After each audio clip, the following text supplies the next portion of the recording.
Hello, everybody. My name is Nathan. He's Ben, and it's time for the Degen podcast. Ben, I think you'll agree with me when I say it's a whole new frontier for us, personally and professionally. Completely new. Yeah. We've ran podcasts before and have always wanted to do new things and expand our horizons.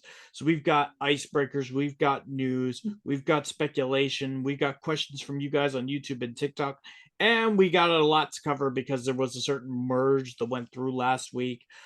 So Ben, as an icebreaker, who has your favorite and least favorite power bomb in wrestling history? Oh, now that one's a difficult one. Power bombs. Yeah. Do you count the last ride as a power bomb? I do count the last ride as a power bomb. That's got to be my favorite. It's Yeah, such a high angle, sharp. Oh, it's so nice. yeah.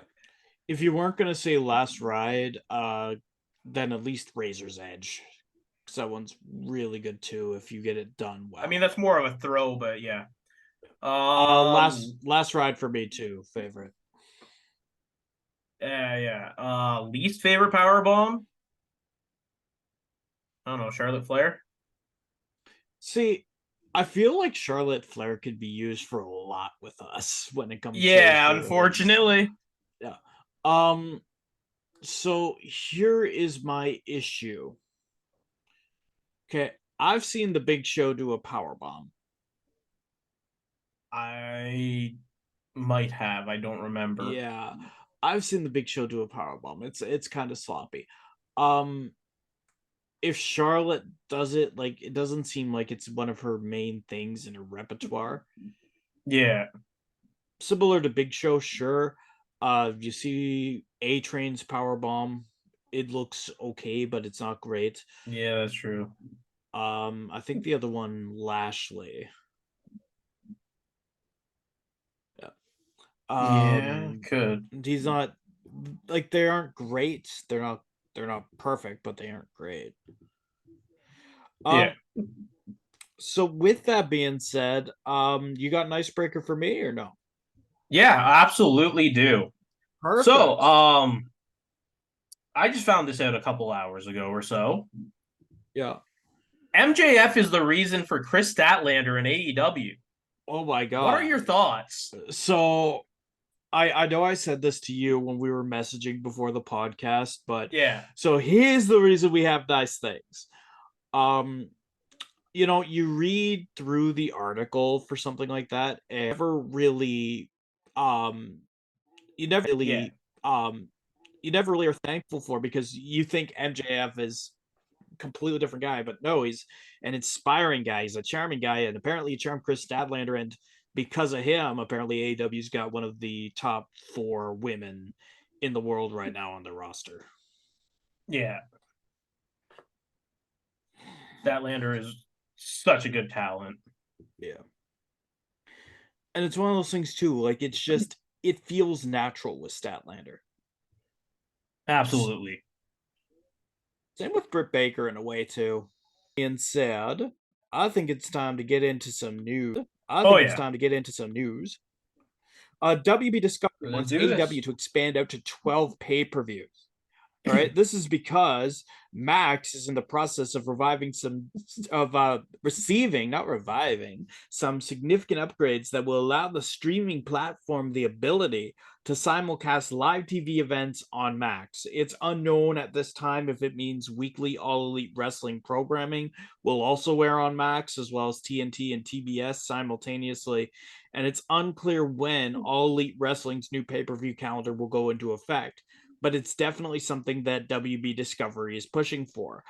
So Ben, do you think you know more about AEW than I do?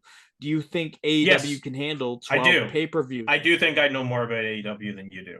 You So do you think asked. AEW can handle more pay-per-views in a year?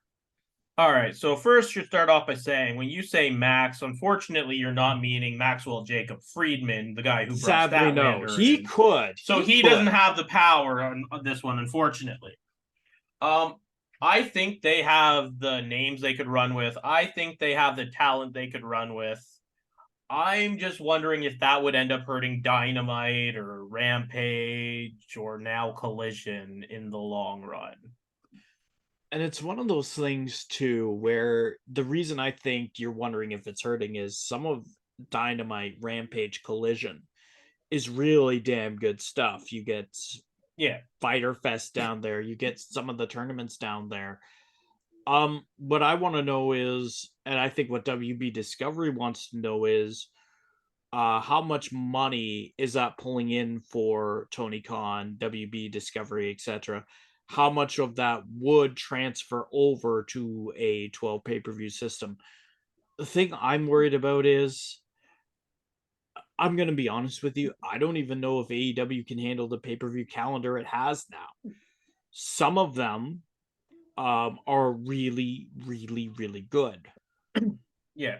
Others, not so much.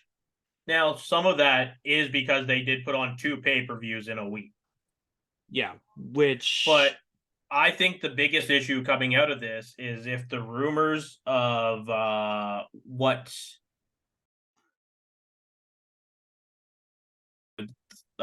their products run things on Friday, Saturday, Sunday, it's going to end up hurting the pay-per-view business for the likes of AEW or when they can have them. And that's fair enough. For me, I take a look at this and I think to myself, I'm skeptical as to whether or not this can hang on, but hey, all the well for WB Discovery and AEW if it does, because it's very, very lucrative if it does. Yeah.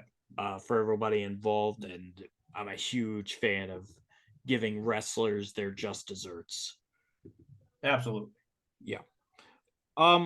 So that being said, it's time for the speed round.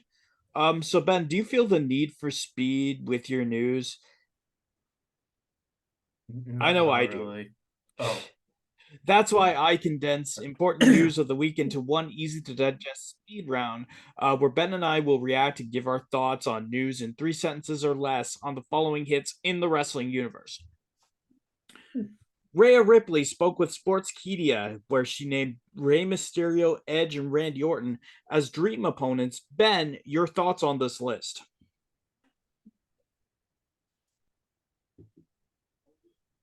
I mean, they're pretty good opponents. Yeah.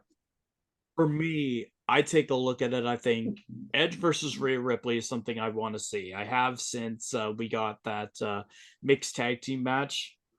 Because As long as she doesn't try to spear anybody, I'm fine because her oh spear to Kevin Owens was not great. No, it wasn't, which is a shame because her powerbomb was.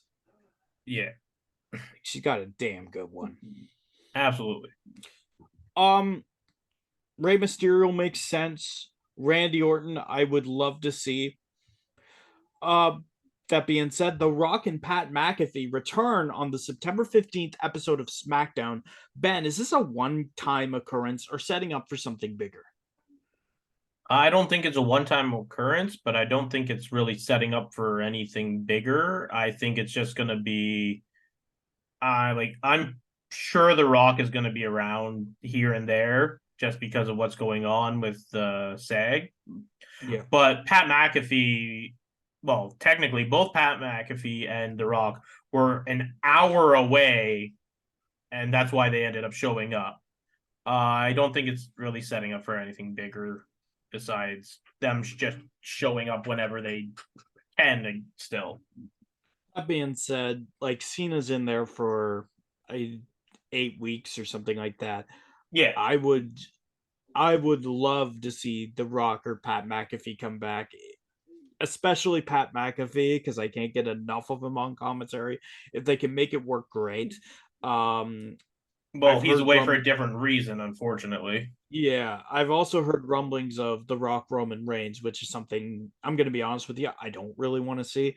But The Rock can go out there and I've inspire the heard crowd rumblings like of no that others. too. But I also have heard that Cody Rhodes is still their number one priority. Yeah. According to Dave Meltzer, Drew McIntyre and Edge are far off on money on their WWE deals. Will AEW, Impact, or New Japan try to scoop them up, and how likely is it you'll see them leave? Yes, it's likely they'll try to scoop him up. I'd say actually pretty likely for probably Edge at this point with all the rumors floating around. You want to see him team up with Christian against the Hardys too, eh? I mean, why not? But Yeah. I mean, the word is that Edge already is basically signed to AEW. At least that's how the backstage feels in WWE and AEW. Yeah. McIntyre, I'm going to be honest, I could see going too. I could see him going, but I think it might be a little less likely. I think when it comes down to it, they're just going to throw more money at him. And Hope for the best. That's the WWE motto, eh? yeah, I mean, Edge doesn't need the more money, really. He just wants to do, I guess, what he loves. Josh Alexander is coming to Japan for Destruction in Rio Goku on October 9th, where he teams with the Motor City Machine Guns to take on the other team of Tomohiro Ishii, Kazuchika Okada, and Hiroshi Tanahashi. I'm a huge Josh Alexander fan, but does he have a chance against three of the greatest modern day Japanese wrestlers? Nathan, as one of your favorites always said, any man with two hands can fight. Oh shit! You're using the Ellsworth defense. I love that defense. I'm using it. That's the weird part. I'm the only one who, no, but if you haven't looked, like, I'm interested in that just because of that 6-man tag. Oh yeah, it I totally sounds like the other team's gonna get squashed though. Oh, definitely, sure, It'll be a good show. absolutely, yeah, it's gonna be a No, great show. I mean the New Japan team is gonna squash the other one. Oh, well, that's obvious.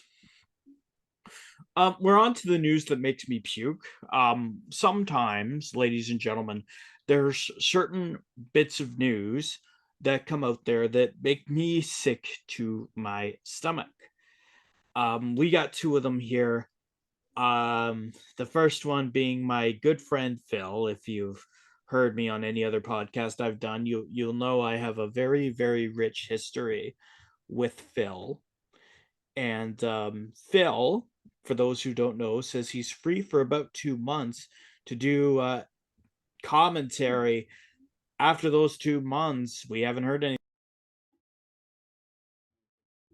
I think he's just throwing out things to throw out things for, teasing people's sake, as he always has and always will. I hope to God you're right. Well, word backstage, at least, is that there's not really much buzz around him coming back to WWE like there was when Cody Rhodes left AEW. So the thing that I would be worried about is, where is Survivor Series slated? November. Yeah. Two I know. months out. It just, But would you really even want to bring him back then? I don't want to bring him back, period. No, but I'm just saying, would WWE want to bring him back then, or would they rather have him show up at the Rumble, if anything? Survivor Series, is it not in Chicago? I thought it was. It is, but WWE, I think, would love that hometown pop. And if, let's say, Roman Reigns decides to take more time off and you need a top star, well, there's your top star. but they already have LA Knight. Oh, I agree with you. Trust me. That being said, Roman Reigns' next match is speculated to be November 4th in Saudi Arabia. Ben, your thoughts? Why? Why does this man who complained so much about Brock never being around get to wrestle less matches than Brock when Brock was never around. Further to that, say what you want about Brock Lesnar's absences, okay? That's fine. You can view how you want to, you can feel how you want to feel, you can view it how you want to view it. Brock didn't have the entire show built around him. Brock didn't have the entire Fox deal built around him. For bloody 3 years. Yeah. For 3 years, we have seen the same tired, hackneyed old storyline. And that is because WWE are too afraid to move on from one Roman Reigns. Yeah. And if your solution to that, again, nothing against Joanna Wai, but if your solution to that is to put Roman into a glorified part-time role where everything is still built around the bloodline, even if the bloodline aren't bloody there. Seriously, Yeah. go to SmackDown at any point when Roman Reigns is not wrestling and not there. That bloodline story is still front and center. I cannot blame him for taking the big payday and not showing up. No, absolutely not. Oh, that's tremendous for him. It's just, it's not great for the people watching. And it's true. He has earned. There is no reason to not have. There's no reason to not have Joe Hawaii be able to make that kind of deal. That's perfect. But if he is going to be on that kind of deal, the bloodline does not need those championships. But it's only the bottom of the third, Nathan. Yeah. Well, that in itself, too, is bloody ridiculous. Yeah. I don't know. Do you have anything else to add on Roman Reigns' next match? I can tell by the look of your face that you have the average IQ of people who love the bloodline storyline and think there's nothing wrong with it. Oh, absolutely. So that being said, it's time to move on to a new segment on podcast. It's called Goddamnit. It's a special segment of the show where Ben or I talk about those moments of the week in wrestling that just make us say God damn it. Aren't technically all of these segments new on podcasts? Well, new on this podcast. Exactly. But that being said, the first Goddamnit is going to be about a company that I openly admit I profess to liking. I like the people I've dealt with. I like the people I've interviewed, and bar two people, one who got outclassed on the mic by me, and one who couldn't get the name of our podcast right when I was with another podcast. I think all the people who got to where they are deserve to be there. Like, that's huge. But God damn it, Impact. What the hell is up with Impact 1000?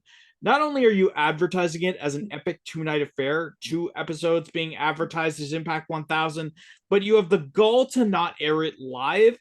I knew the results last Wednesday night, one day before you aired it. Say what you want about WWE, which you didn't mind advertising that you had stars like LA Knight, Cody Rhodes work for you, by the way, in your video packaging. But when they had Raw 1000, they aired it live.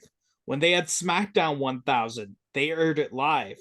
And one of the few credos I have is a major episode or pay-per-view should never leak prior to its airtime, which you have done on several occasions, Impact.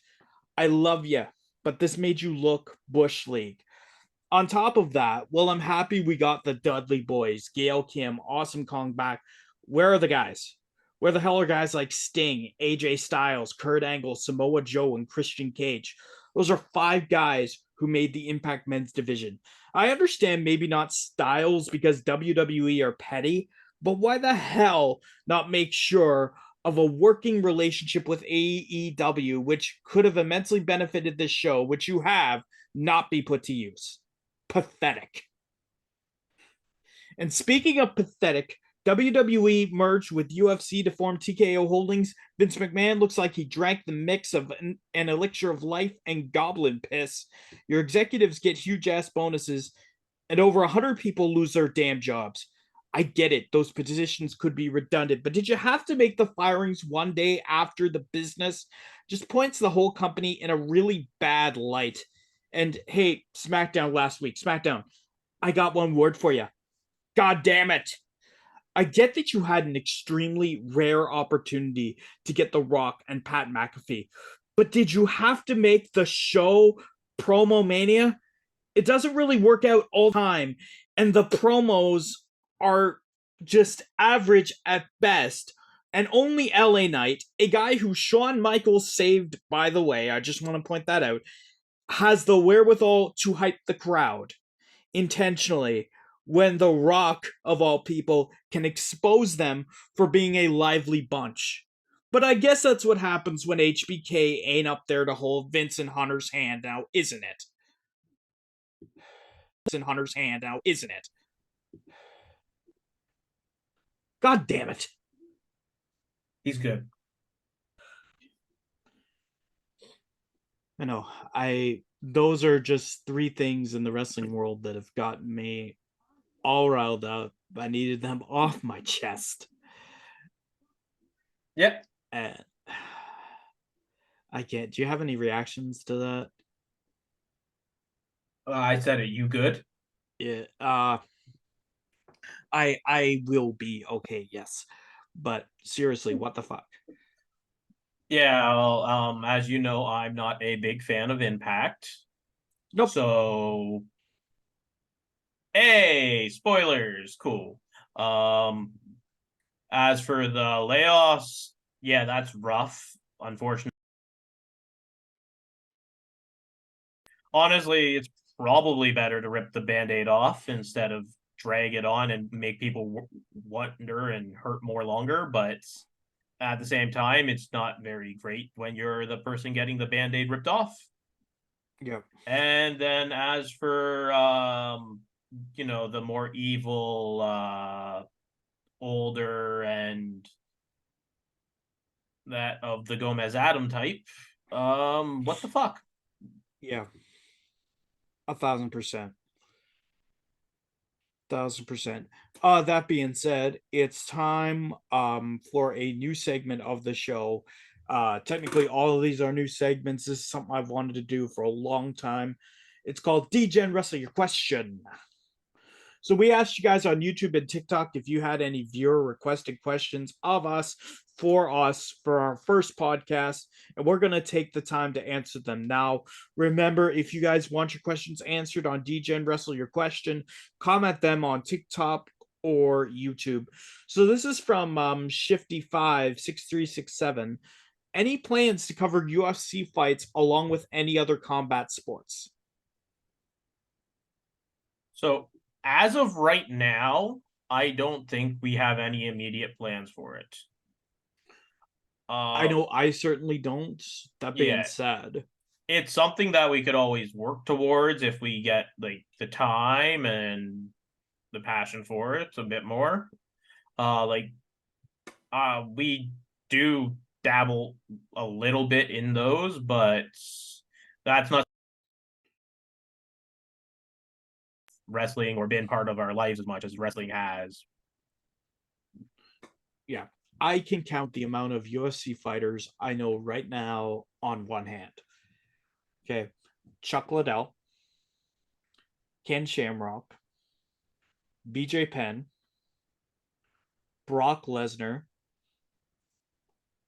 and Conor McGregor is the other one that I know offhand at any given time.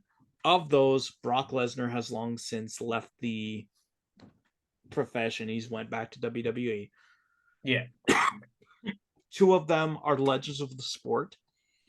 Yeah. And one of them is also, I think winding down his career. I just remember his iconic 2-year win streak. Yeah. And that's not to say that the fights are bad, quite contrary. the big fight feel when you get there, oh my god, it is it Oh yeah, is it's great. on the level, if not higher than WrestleMania. That being said, I don't think, much like you, I don't think we're ever going to. I don't. I don't foresee us in the near future anyway covering No. UFC I mean, or there other might be combat some sports. information here and there just because it crosses over or Yeah, something due to TKO holdings, yeah, but it's hard to say what we will do in the next little bit when we're just really getting started on our own and trying to figure out this. yeah. Exactly. The other one we got is from your average Michael over there on TikTok, and he wants to know favorite Shawn Michaels ring gear. WrestleMania 25. Exactamundo, WrestleMania 25 for me too. That being said, if we're talking Shawn Michaels, without a question, WrestleMania 25. If we're talking D-Generation X Shawn Michaels, and we're only limiting to DX attires, the '08 D-Generation X Anytime, Anyplace, Anywhere band shirt, or in Shawn Michaels' case, the sort of bib-like coverall thing that he wore down to the ring. I don't know. I love that logo. I love everything about how that shirt looks. I have two of that shirt, and it's one of the few Yeah. wrestling tees I own. Just absolutely perfect. But if you want to get peak Shawn Michaels design from the entrance to the attire, WrestleMania 25. Beyond the shadow of a doubt. But that's it for Degen Wrestle Your Question. Um, and now here we go. It's official. The deal has closed. This is our main topic. And here's all we know about it in point form. So, UFC and WWE have merged to form TKO Holdings. Vince McMahon has returned and is now head of creative, but no longer majority shareholder of the WWE. We can't figure out if he's melting or looks like a more evil and chaotic version of Gomez Adams, as Ben has suggested. Yeah. We know that over 100 employees on the WWE side of things have been laid off. No talent has been as of yet, but the insights and analytics team has been gutted, going from about 20 or 30 to 3. Marketing, graphic design, and live event departments also saw massive cuts, and many WWE executives, including but not limited to Triple H, Kevin Dunn, and Nick Khan, have received bonuses in the millions. Uh, Vince McMahon is no longer in full control of hiring or firing. He can be overruled. Triple H is no longer on the WWE board of directors, having been merged into TKO Holdings, but is still supposedly head of creative. And a lot of people are trying to lament the fact that Vince McMahon is coming back to creative after an intensive, I believe it was a spinal surgery of some sort. Yeah. That being said, Ben, what do you think of this? How is Triple H still supposedly the head of creative when they have announced that Vince McMahon is head of creative, basically?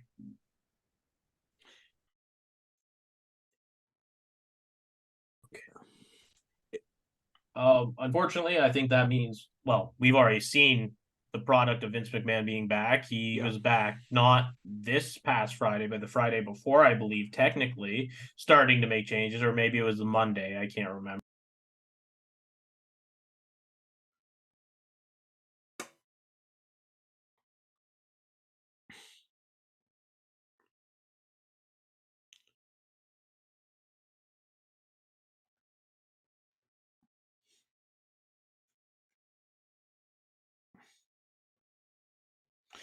Yeah. And it's interesting to me because when I look at this from the perspective wherein if you're the talent, of course you're going to be afraid. It's a whole new frontier. You look at creative under Vince McMahon or with Vince McMahon's executive meddling over the past well, since that wonderful takeover in January that allowed the UFC TKO Holdings thing to actually exist. Yeah. It doesn't look all that great.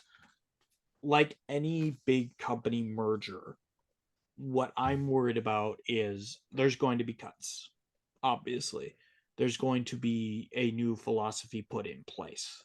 Obviously, Yeah. what I'm worried about is that philosophy going to be in the best interest of the talent and of the fans? I really don't think it's going to be. Yeah.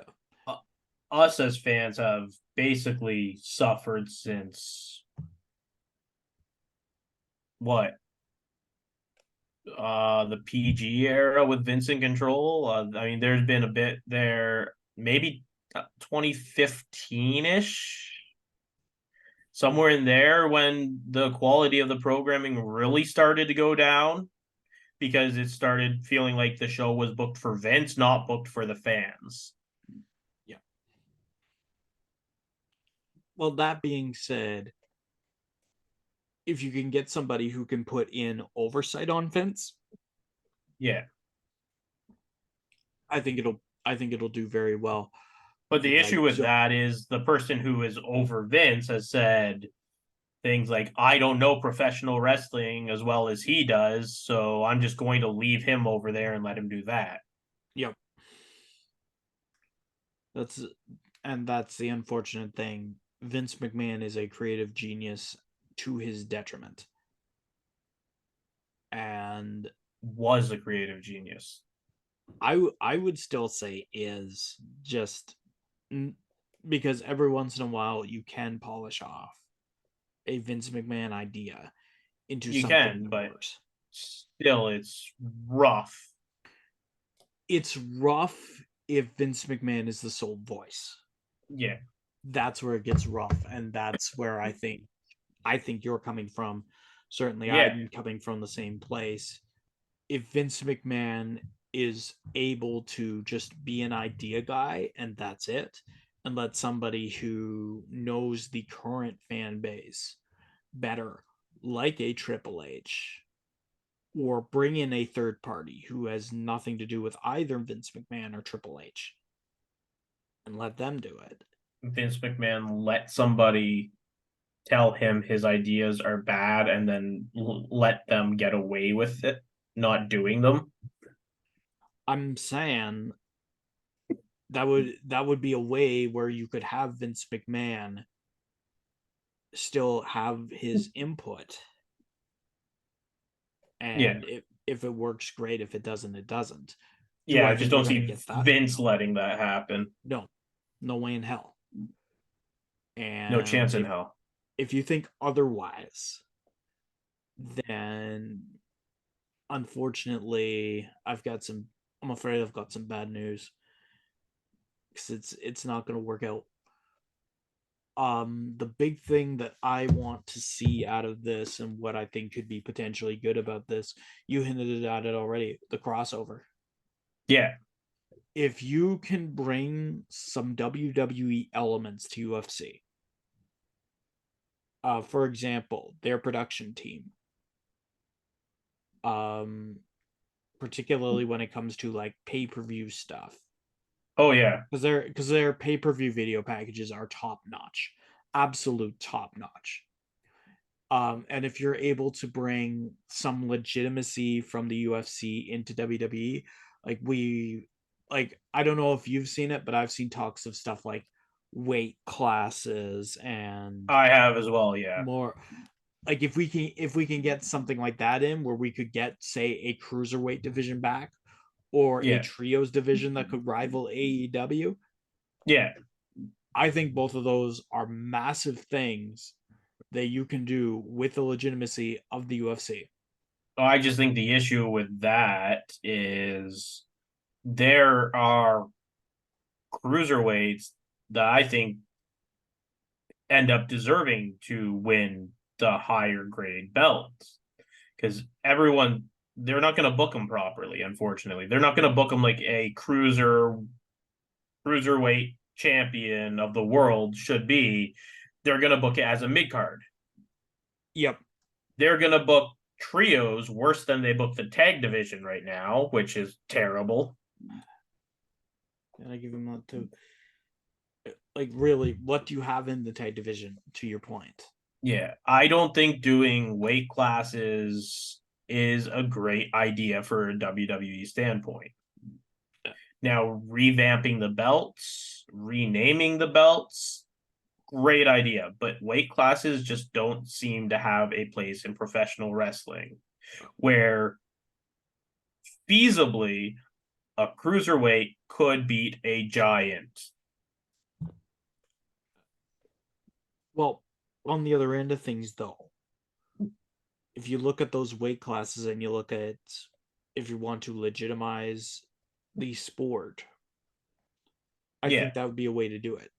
I think much like you do, because you hit the nail right on the head. I don't think you could book a cruiserweight to be in such a spot where they could feasibly beat a giant. I yeah, think you've only ever had one real successful cruiserweight yeah, booked in WWE, and even that was happenstance. yeah, Uh, Congratulations to Rey Mysterio. absolutely. He's been the only one that was booked strongly enough, and the only reason why he was booked strongly enough is because he received Eddie Guerrero's push due to an unfortunate tragic passing Yeah, of Eddie. That being said, technically Eddie was a cruiserweight, so he would have also. yeah, I could see more of a light heavyweight thing. Yeah, And the thing is, like, with WWE as it is now, you can make the jump. One of the biggest things that I can see throughout my time in history is Shawn Michaels. yeah, He's billed as 6'1", 225. yeah, He looks smaller than that, but still, yeah, he gives off the aura that it wouldn't matter. He could go in there and beat anybody. If you had absolutely. more, if you had more people like that, like your Shawn Michaels build, you could feasibly get away with not having a cruiserweight division. And in some cases, I think we already do with certain people. That being said, you're telling me that bringing back something like cruiserweights would be bad for us to get the cruiserweight world championship back? I don't think it would be a bad way to get them back. I think it wouldn't be booked properly. Yeah. I think the So cruise it would get it like it would end up getting the respect of a lesser title because it's not the title from the people booking, unfortunately, or from the person booking. yeah, it's sad, but it's true.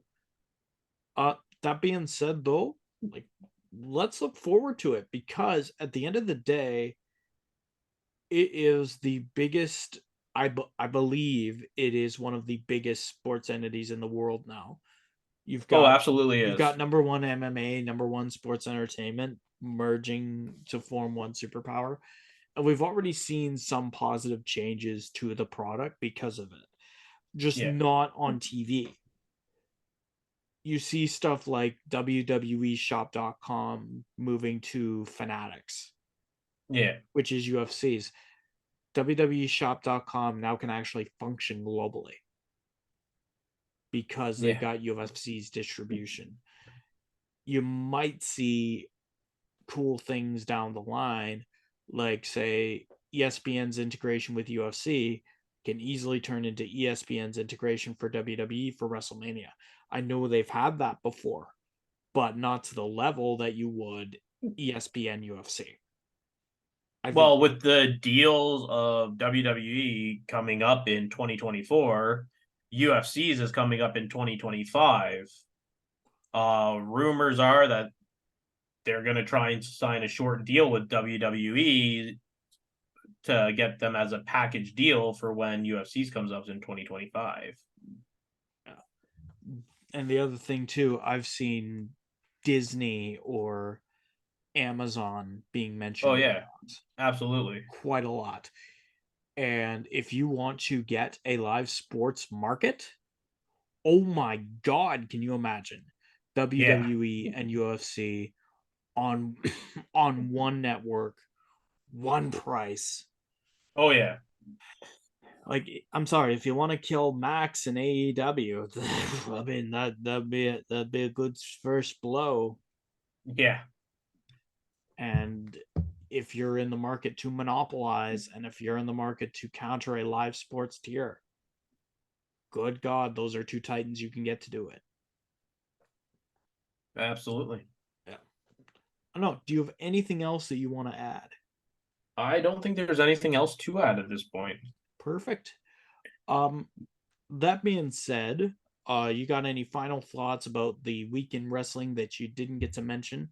Like, say, Wrestling Weekly that we forgot to actually put in the show notes because we were like, oh, yeah, Um, we'll remember where it is. yeah, no, we forgot about that. We'll get to it next week. We'll put in the show notes. Um, but yeah, we'll get back to that next week. We're gonna add that into the podcast Yeah. instead of doing it on its own. So hopefully you guys will like that. If there are anybody listening, watching. Yeah, we would like to thank obviously the two people who got Degen Wrestle your question, and my good friend Jerry from Kazakhstan follows me wherever I go. Thank you so much, Jerry, for your continued patronage and support. But other than that, I think that's it for us for our first Degen Wrestling podcast. I think that's it too. If you like what you hear, you can follow us on Degen Wrestling on TikTok or hit that lovely subscribe button over there on YouTube. We're coming to Spotify soon, just as soon as we can work out the kinks. Absolutely. And we will be talking at you next week. It is. Until then, I'm Nathan. He's Ben. Have a great day.